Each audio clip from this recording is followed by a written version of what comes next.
రిజర్వేషన్ల చుట్టూ రాజకీయం స్థానిక సంస్థల ఎన్నికలే లక్ష్యంగా రాష్ట్రంలోని రాజకీయ పక్షాల ఎత్తులు రైట్ కామారెడ్డి డిక్లరేషన్ ఈరోజు కాంగ్రెస్ పార్టీ పాలిట ఎంత పెద్ద తలకాయ నొప్పి అవుతుందో మీకు తెలుస్తలేదు. ఖచ్చితంగా 42% రిజర్వేషన్ ఇచ్చిన తర్వాతనే స్థానిక సంస్థలకు ఎలక్షన్లకు వెళ్తామని చెప్పేసి కూడా బలంగా హామీ ఇచ్చినటువంటి కాంగ్రెస్ పార్టీ ఎలక్షన్లో 6 గ్యారెంటీల్లో పాటు అత్యంత వాళ్లకు ఉపయోగపడినటువంటి ఈ యొక్క గ్యారెంటీకి సంబంధించిన దాంట్లో 42% రిజర్వేషన్కు వాళ్ళు ఒక ఆర్డినెన్స్ తీసుకురావడం, ఆ ఆర్డినెన్స్ మీద కూడా సర్వత్రా విమర్శలు వ్యక్తం కావడం, ఆ ఆర్డినెన్స్ తీసుకురావడం వల్ల బీసీలకు కొనగోలే ప్రయోజనం ఏం లేదని చెప్పేసి కాంగ్రెస్ పార్టీలో ఉన్నటువంటి నేతలే స్పష్టం చేస్తున్నటువంటి సందర్భాన్ని ఈరోజు మనం చూస్తూ ఉన్నాం.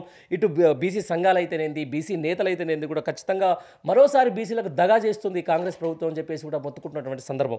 ఆర్డినెన్స్ కాదు, ఖచ్చితంగా చట్టం తీసుకురావాలి. ఇప్పటికే అసెంబ్లీ నుంచి తీర్మానం చేసి గవర్నర్కు పంపించి గవర్నర్ నుంచి రాష్ట్రపతి దగ్గరలో ఉన్నటువంటి బిల్లు ఈరోజు ఎందుకు అమలు కావట్లేదు, కేంద్రంలో ఎందుకు ఒత్తిడి తెస్తున్నారని చెప్పేసి కూడా ఇటు ఎందుకు ఒత్తిడి తేలేకపోతున్నారని చెప్పేసి ప్రజలు కాంగ్రెస్ని అడుగుతున్నారు. దీంట్లో భాగంగా ఖచ్చితంగా బాధ్యత వహించాల్సిన అవసరం బీసీల సంబంధించిన రిజర్వేషన్లు తెలంగాణలో అమలు కాకపోవడానికి ప్రధానమైన కారణం కాంగ్రెస్ పార్టీ ఎంత అవుతుందో అంతకంటే డబుల్ కారణం అయితే బీజేపీ పార్టీ అవుతుందని చెప్పేసి ఈ సందర్భంగా మీకు స్పష్టం చేయదలుచుకున్నా. ఎందుకంటే 8 మంది ఎంపీలు 8 మంది ఎమ్మెల్యేలు ఉండి కూడా రాష్ట్రానికి కనీసం ఇంతవరకు ఒక నయా పైసా కూడా బడ్జెట్లో కేటాయించుకోలేనంత దుస్థితిలో ఈరోజు బీజేపీ పార్టీ ఉంది. ఇట్ సేమ్ టైం ఈరోజు ఈ రిజర్వేషన్లు అమలు చేయాలని చెప్పేసి అసెంబ్లీలో తీర్మానం చేసి పంపిస్తున్నా, లేకపోతే ప్రతిపక్షాలు డిమాండ్ చేస్తున్నా, లేకపోతే బీసీ సంఘాలు డిమాండ్ చేస్తున్నా కూడా ఎందుకు నిమ్మకు నీరెత్తినట్టు కనీసం ఒక రాష్ట్ర పరిధిలో కూడా ఏదైతే సుప్రీంకోర్టుకు లోబడి 50% రిజర్వేషన్లు దాటకూడదని చెప్పేసి ఉన్న దాన్ని కూడా సవరించి తమిళనాడు తరహాలో తెలంగాణలో కూడా బీసీల రిజర్వేషన్లు ఖచ్చితంగా పెంచి తీరాలి. ఎవరైతే ఎన్నికల హామీ ప్రకారం ఖచ్చితంగా 42% రిజర్వేషన్లు ఇచ్చిన తర్వాతనే ఈ స్థానిక సంస్థల్లో మాత్రం కాంగ్రెస్ పార్టీ వెళ్ళకపోతే మాత్రం పార్టీకి ఖచ్చితంగా బుద్ధి చెప్పాల్సిన అవసరం ఉంటుందని చెప్పేసి నేను కూడా ఒక బీసీ బిడ్డగా మీ అందరికి విజ్ఞప్తి చేస్తా ఉన్నా. రైట్, చూద్దాం.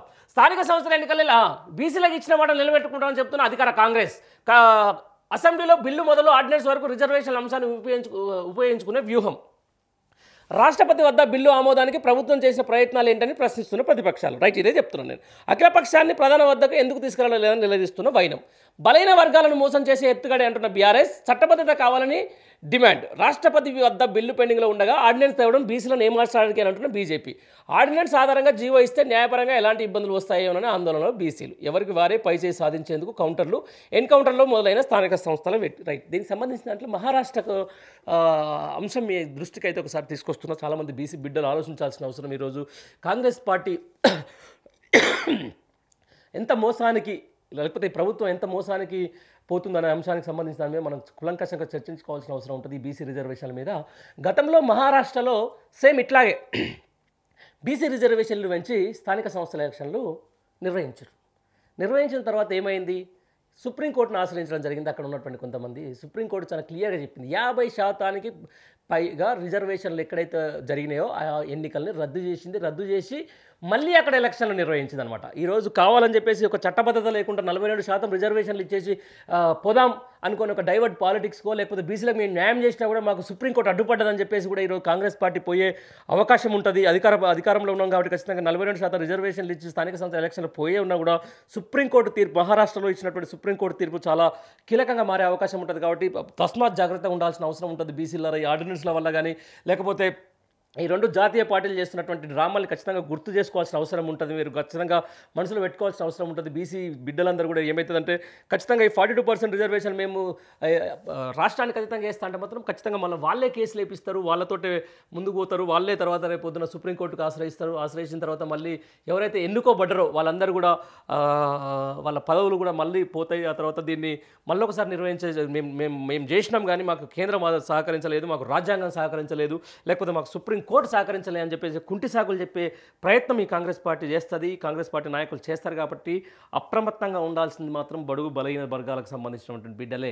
ఖచ్చితంగా ఒక చట్టబద్ధత కల్పించేసి ఒక చట్టం చేసేసి కేంద్రంలో ఉన్నటువంటి రాజ్యాంగాన్ని సవరించేసి రిజర్వేషన్లు పెంచుకోవాలి తప్ప ఈ పెంచుకున్న తర్వాతనే ఈరోజు ఎలక్షన్లు పోవాలి. లేకపోతే ఎలక్షన్లు పోకముందు ఇచ్చిన హామీని మాత్రం ఖచ్చితంగా ఈ పార్టీ కాంగ్రెస్ పార్టీ అయితే అధికార పార్టీ తుంగలో తొక్కినటువంటి కాంగ్రెస్ పార్టీని లేకపోతే దానికి సహకరిస్తున్నటువంటి బీజేపీని ఏ విధంగా బుద్ధి చెప్తున్నారు అనేది బీసీ బిడ్డలు ఆలోచించుకోవాల్సిన అవసరం ఉంటుంది. రైట్, రాష్ట్ర రాజకీయాలన్నీ బీసీ రిజర్వేషన్ల అంశం చుట్టూనే తిరుగుతున్నాయి. స్థానిక సంస్థలకు 3 నెలల్లో ఎన్నికలు నిర్వహించాలని హైకోర్టు ఆదేశించిన నేపథ్యంలో ఊపందుకున్న రిజర్వేషన్ల రగడను రాజకీయంగా ఉపయోగించుకుందని అన్ని ప్రధాన పార్టీలు ఎత్తులు వేస్తున్నాయి. ఇందులో అధికార కాంగ్రెస్ ఓ అడుగు ముందుండగా బీఆర్ఎస్ బీజేపీ కూడా బీసీల మన్ననలు పొందేందుకు తమదైన శైలిలో ప్రయత్నిస్తున్నాయి.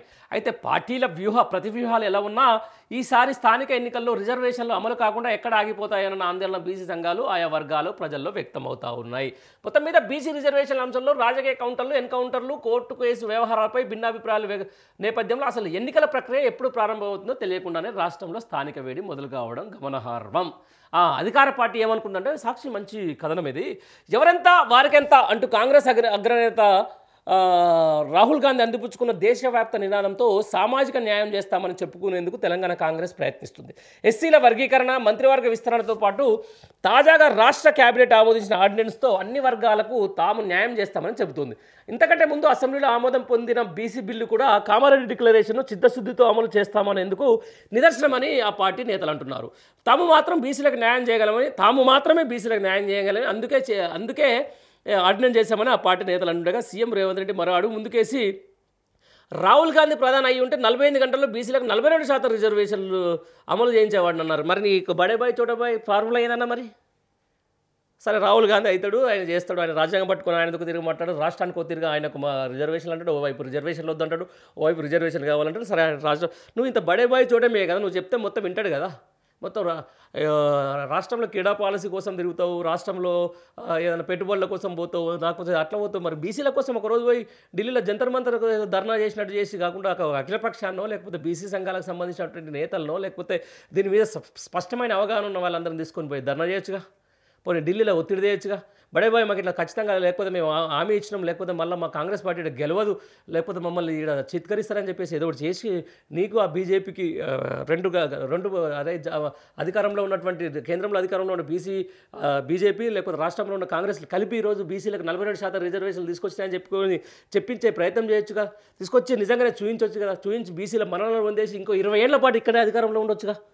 జరిగేది ఎందుకంటే తూతూ మంత్రం తుమ్మకాయ మంత్రం అని చెప్పేసి నేను కొడతా నువ్వు వేడువు, నువ్వు కొడతా నేను ఏడుస్తాను, నువ్వు గిచ్చు నేను గిచ్చుతా. కాకపోతే మాత్రం బీసీలకు మాత్రం రాజ్యాధికారం దక్కడంలో మాత్రం 80% వీల్లేదు, వాళ్ళని 80% తొక్కేయాలి, వాళ్ళని లోపలికి వేయాలని చెప్పేసి ఒక కుట్ర. ఇది కామారెడ్డి డిక్లరేషన్ అనేది ఈ గత ఎన్నికల్లో ఎట్లయితే గేమ్ చేంజర్ అయిందో రానున్న స్థానిక సంస్థల ఎలక్షన్లోనూ తర్వాత రానున్న ఎలక్షన్లో కూడా ఖచ్చితంగా గేమ్ చేంజర్ అవుతుంది. ఈ రెండు పార్టీలకు కర్రు కాల్చి వాళ్ళతో పెడతారు బీసీలు. నేను స్పష్టంగా చెప్పవచ్చు, ఎందుకంటే ప్రజా క్షేత్రంలో ఉంటాం కాబట్టి జర్నలిస్ట్గా మేము తిరుగుతున్న సందర్భంలో కూడా కామారెడ్డి డిక్లరేషన్ అంశం మీద కాంగ్రెస్ పార్టీ కొంచెం ఏమంటారు దాన్ని కొంచెం హైప్ ఇచ్చినమాట. వాస్తవం ఆ హైప్ను నిలబెట్టుకోకపోతే మాత్రం ఎంత తొందరగా వీలైతే అంత తొందరగా ఈ కామారెడ్డి డిక్లరేషన్ అంశానికి బీసీ రిజర్వేషన్ అంశానికి ఒక పుల్ స్టాప్ పెడితే మంచిది. పుల్ స్టాప్ పెట్టకపోతే మాత్రం భారీ స్థాయిలో మీకు తీవ్ర స్థాయిలో అంటే ఇంకా అతి తీవ్ర స్థాయిలోనే దీని మీద ఈ ప్రభుత్వం మీద వ్యతిరేకత పవనాలు వీచే అవకాశాలు అయితే స్పష్టంగా మనకు కనిపిస్తూ ఉన్నాయి. రైట్.